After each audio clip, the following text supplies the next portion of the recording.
Shalom Akim. Before we begin, like always, I want to begin by giving all praise, honor, and glory to Yahweh, Bahashim, Yahushai, Bahashim, Kakwadash. Double honor to the apostles and elders, I agree most on the middle teach and rule well. And peace and blessings be unto you, fellow brothers, you Akim, that also push out this word in sincerity, faith, and in truth. And in this this lesson, I want to bring out scriptures, just talking about the fact of certain things that we can't uphold, or things that we can't start more so or initiate in this society and in this time. And the main inspiration that came for this lesson was just something very important that the Ra'ash, or the elder Kasab here in D.C., the main camp, all right, just going on the lines of really this one of the most natural urges, or the most natural things that brothers can experience in this present life is, of course, being fruitful. All right, being fruitful, or as the scriptures say, being fruitful and multiplying, or in the lamest terms, starting families, youthful lusts, things of that nature. All right, so after that, I'm gonna just get 2 Timothy's chapter 2 and verse 4. All right, it says, "No man that warreth entangleth himself with the affairs of this life, that he may please him who hath chosen him to be a soldier." All right, and this is just a lot to take in, because just thinking about it, just to put it out there as well. Besides which way of those Akim that the Akim that have that who, or more so Akim who are fathers, or who have children, or who have sons or daughters, and the like. All right, it's this, of course, doesn't apply to you. All right, of course not. But then again, brothers that are in those positions, of course, they just have their lot to play. All right, they're already going through their set trials and tribulations that the Lord has set them up to go through. All right, it's entirely different. All right, but what for the young man as myself, because that's also another inspiration truly that came for this, for videos like these. It's just admiration, also, emulation, meaning to emulate, or just to have a good role model. All right, because you gotta remember, even Yahushua himself, all right, even in that time, and when he walked this earth, he himself had to fight against this urge, not to only refrain himself from entangling himself from the things of that present life, the time of the Romans, all right, and the vices that was offered unto him, all right. Also, what he had to refrain from things that just wasn't expedient. Because first and foremost, I didn't say anything, or no other brother in Great Millstone has said that this is a sinful act. That's not the case. All right, I'm gonna get that as well. All right. Yeah, I'm gonna get what was it? Yeah, 1 Corinthians 6:12. I even have it highlighted. It says, "All things are lawful unto me, but all things are not expedient. All things are lawful for me, but I will not be brought under the power of any." All right. And the thing is, we know that the word there for expedient, meaning what? It's not needful. All right. That's pretty much what it means. Expedient meaning needful. All right. So all things are lawful, and this can go way beyond just in the times that we're in now, starting families and such. This can go into the things that, such as one thing that brothers hear time and time again is the whole hair thing, or having long hair. All right, having brothers wanting to get certain styles of braids and such, or being concerned with the hairs upon your head, and not being concerned with other matters. It happens. All right, I myself, speaking as a Northern Kingdom man, my my hair textures is different. All right, but then again, I had to it may not have been sinful, but guess what? In the times that we're in now, it's definitely not expedient for me to do certain styles. It's definitely not expedient for me to do any goddamn thing sometimes with my own hair. Just cut it off. What concern is it for me? All right, and at the end of the day, subconsciously, it's not even about yourself. All right, it's not even about yourself. It's not about, oh well, it's just for me. I like it, so I want to have it. Well, guess what? Let's be honest. You're doing it for women, and you're doing it why? Because it's the power of the air. All right. And if you keep going on that path and just throwing out these same principles of things not being expedient, things that claiming, thinking within yourself that you're not being brought under the power of any, the next thing you know you are. Next thing you know it is unlawful. Next thing you know it is sin because you're letting yourselves go. All right. Next thing you know, a brother corrects you, and you're doing this, that, and the third. But that's not. You can't be doing that, man. All right. All right. But back to the topic at hand. Again, this whole thing with the lusts, and of course, this is actually again, this is not something that's unlawful. All right. This is a natural manfully urge. All right. This is one chapter. Genesis 1:22. It says, and the Lord blessed them, power blessed them, saying, be fruitful and multiply, and fill the waters and the seas, and let the fowl and let fowl multiply in the earth. All right, see that? Remember, the Lord isn't a power that isn't just keen on just destroying life. All right, remember, He's an advocate of life. All right, the embodiment of life. All right. As a matter of fact, His spirit really is in all living things. All right, you get that. You can read that in Wisdom of Solomon. All right. So what? The Lord is a total advocate of life. All right, the Lord wants you to do such things, but what is this the time for it? Of course not. All right, and what we have to let those certain urges go. All right, and that's the case with many of times in this world, in this present evil world. All right, I might be going back and forth a lot, but this is how the scriptures is taught. All right, this is Micah 2:10. All right, it says arrest. Micah 2:10. Arise ye and depart, for this is not your rest, because it is polluted. It shall destroy you, even with the sword destruction. And that's another thing that the Rosh Kasab said that was so important. That you just Jay just has to get through the thick skulls, man. All right, me myself, speaking to myself first and foremost. All right, I myself felt cut.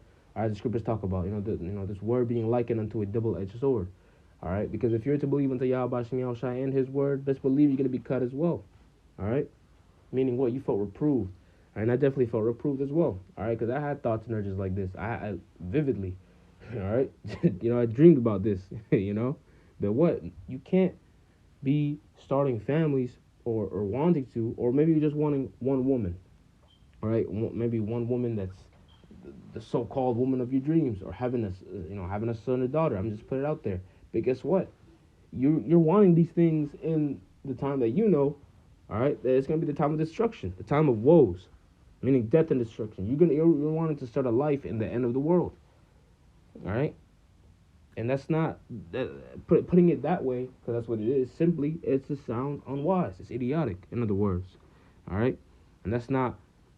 Again, that's not what the men of the Lord are gonna do. Of course, I'm gonna say it again, just putting it out there for the brothers that do, for the brothers, of course, that are in positions of paternal figures, fathers, all right, fathers and parents.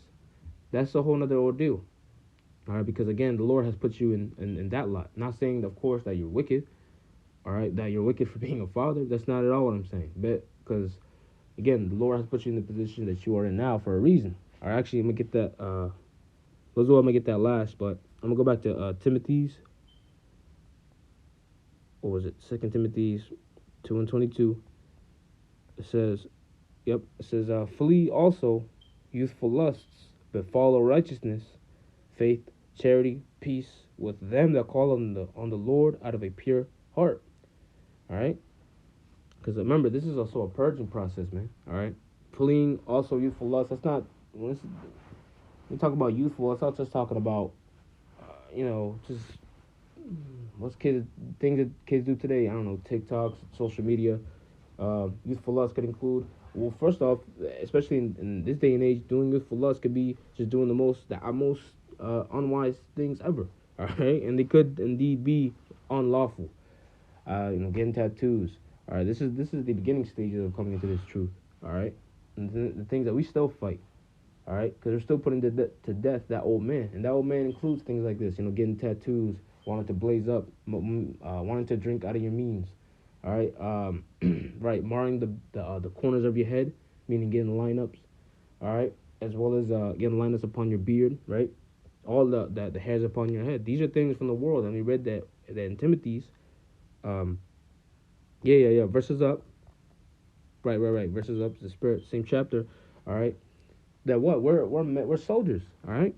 We're soldiers that were chosen, all right, chosen now to please him, to please the same power that chose us, and yet we can't be entangled with the affairs, all right, of this present life, all right. So, and that includes, of course, enduring, like that's actually what it says in the third verse. It says, "Thou therefore endure hardness as a good soldier of Yahweh Shai Mashiach," because not only do we have to deal with the demons in our own mind, the things around us, all right, the trials and tribulations, but we have to deal with the people of the world, all right, and we have to deal especially with close friends and family. They may, whether or not, if you live with them or not, you just have to deal with their with their with their pesky recommendations, with their pesky concerns. I say pesky because it's so minuscule. Oh wow, nah, why aren't you married yet? You know, I'm at this age. When I was your age, I would have done this, that, and the third. Well, guess what? At this age, you weren't following the ways of Yahweh Bashem Yahweh Shai. All right, these things are committed unto us. We have to commit, and these other non-important people, all right, they're concerned with you. They're already entangled during. All right, they already caught themselves in that web a long time ago. All right, but we're not. That's the difference between us and them. All right, they don't believe in Yahweh Bashem Yahweh Shai, and at the end of the day, they won't receive this thing, and they won't understand the importance of this. All right, so again, we have to go through that too. All right, and ignore them. All right, you have to, of course, keep your eyes forward unto what Yahweh Shai said, man. All right, to endure hardness as a good soldier, to remember to keep this thing, this word, all right, close to you. I remember that what you can't be entangled with the same things that they are. All right, this is I always have a hard time finding it. This is Romans 8:28. Lord's will, I ended up with this. All right, because remember, the same things that we go through now, our brothers are going through. I myself want these same things. All right, the flesh does. All right, of course, we want to be, we want to be fruitful. We want to multiply. Of course we do. But again, this is not the time for that. All right, and Lord's will, I keep that mindset, and I don't want to you, Akim, keep that mindset as well as well into the end days. All right, remember, Lord's gonna reward us with the same things that we desire here.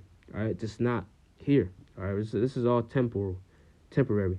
This is Romans 8:28, and we know that all things work together for good to them that love the Heavenly Father, to them who are called according to His purpose.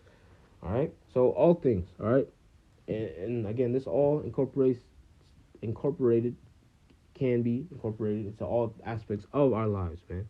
All right, the status we're now, wherever brothers are at now, wherever brothers financial situation is, and of course dealing with the family. All right, brothers that actually have a family, maybe brothers are uncles, maybe they have a nephew that they like to look after. All right, how can that, of course, that actually are fathers, fathers of many, fathers of one, whatever it may be. All right, you're not wicked for having one. All right, obviously. All right, but nevertheless, the Lord put you in that position for a reason. All right, of course, brothers are gonna be fathers in this thing. That's it comes with this territory. All right, but me, of course, speaking as a man who has those urges, all right, and is not in that position, all right, it's more expedient unto you to be in that certain position, all right. And guess what, brothers that actually are in that position of having families, they'll tell you the same thing. Don't. All right, it's a beautiful thing, but don't, because this ain't the time for it, man. It's another world, and more so the time of reckoning, the time for Yahweh Shai, all right, to return. And this also being the year 2023, this being the year that all prophecies come to pass. Adon Ratazah, Father willing. All right, Lord willing. So with that, I'm going to just close out by giving all praise, glory, and honor to Yahweh, Bahashem, Yahweh Shai, Bahashem, Rakak Wadash. Double honors to the apostles and elders, I agree, millstone, men who teach and were well. And peace and blessings be unto you, full of Akim, your brothers. Let us push out this word in truth, faith, and sincerity. And with that, I'm going to say Shalom.